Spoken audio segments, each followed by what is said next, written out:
Hello everybody, this is Nairi. I've had trigeminal neuralgia for over 3 years now, and now I have got something else which is quite serious, but don't worry, I won't go into what it is. I'm not going to bore you. I just want to make the comparison between when I told people I had trigeminal neuralgia and when I told people that I have this, okay? This is why it's so difficult for sufferers with trigeminal neuralgia or hidden disabilities or unknown disabilities, things that are lesser known, and that is a lot less tangible, okay? So yeah, I want to describe to you the reaction and the difference that I felt for it, okay? So when you have trigeminal neuralgia, it's such a shock. You're going through so much pain, and you try to explain to people what it is, and they often get very confused about it. You'll often hear, oh, so is it a toothache? Is it like a toothache? Or is it something wrong with your teeth? They don't really understand that you're trying to describe a nerve pain condition that covers the whole of your head and pops up in different places. Okay, so I had pain sometimes down here, sometimes in my ear, sometimes stabbing up here, and sometimes all of it.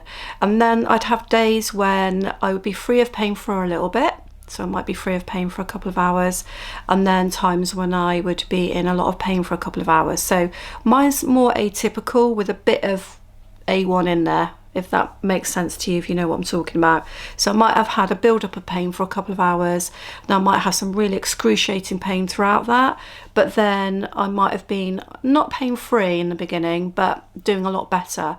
So people would say to me, oh, you know, how are you doing? I'd be like, yeah, I'm having an okay day. And I'd be like, oh, that's good, that's good. But then tomorrow, I could have been like in agony. So it was really hard to describe to people. Then the other thing I found, I've made other videos on this, is that when I did try to describe what it was like, so if they said to me, okay, so what is it? I'll be all right, okay, what it is it's this trigeminal nerve up here affected, like deep level nerve pain, like if you were getting a back spasm, but you're getting it in your face, and you could see them shutting down. Oh, okay. Because it's almost like they think that you just want to go into great detail for them. But actually what you're trying to do, explain to them what it is, and you would get a lot of switch off, okay? So I'm not going to tell you what else it is I have. I mean, don't worry, it's serious, but it's not, it's not life-threatening right now, okay? So when I said this other thing that I had, it's much more well-known. Much more well known. Most people know what it is, or a lot of people would know what it is, and most people would know that over time it's going to affect me. So when I said this, and I was devastated to find out I had it, I was devastated. When I said this, it was like, oh no, oh, I'm really sorry to hear that. That's awful. Oh, that's so bad for you. I'm really sorry. Immediate. I didn't have to stand there and go, well, of course you know what this is, don't you? This is how it's going to affect me. I mean, I did say a bit of that, but I was able to say it pretty much right away, and then the family be, oh no, that's really, I'm really sorry for you, Mum. Or if I did bump into someone, they say, how you doing? I say, oh, I've actually got this. They'd be, oh, that's really bad. I'm really sorry for you. Yeah. And even when it comes to medics as well, the other thing that I have is going to be so more easy to talk about because I know what it is.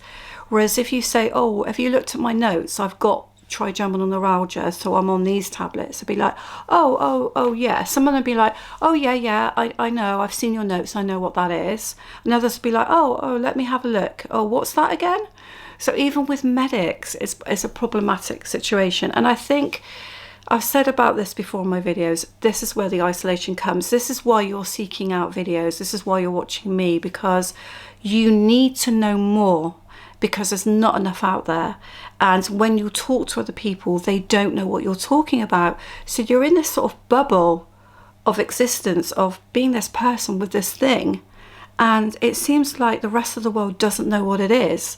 And it's a real struggle. And I think the isolation is one of the biggest breaking points. It was for me anyway. The pain, yes, but then the isolation continued. This is part of the reason why I continue with these videos at the moment, because I'm very stable with TN. So I'm not going to lie to you. I'm not in a lot of pain. I'll get a little flare up every now and again. So yesterday evening, I was getting stabbing pain up here, and I'm like, okay, I know what that is. I'm not sure what's brought that on, but I'm having a little mini flare up. but I don't get major flare-ups anymore.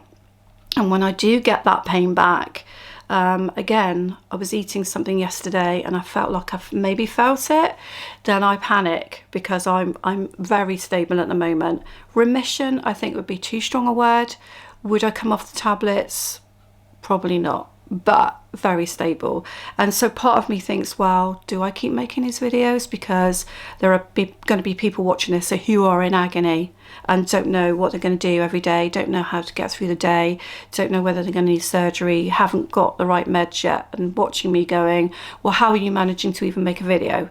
So I say go back to the beginning and watch the first video I made, which is quite long, and watch what I'm going through, and then pick up on some of the ones where I'm having flare-ups, and you'll see the difference, how I am now to how I was then. But the reason why I am continuing to make these videos is because I think for some people it's just helpful to know there's someone out there that understands what they're going through, is not trying to sell you sort of medical insurance, or, you know, tell you you've got the best surgeon that ever there was, or whatever. I'm in the UK, we don't have the same amount of specialists over here.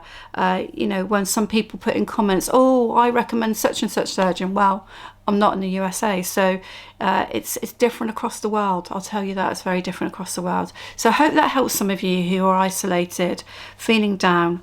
I understand what you're going through, and a number of people that are on here watching this understand what you're going through. So yes, if you want to subscribe, great, and I'll see you on the next video. Thank you.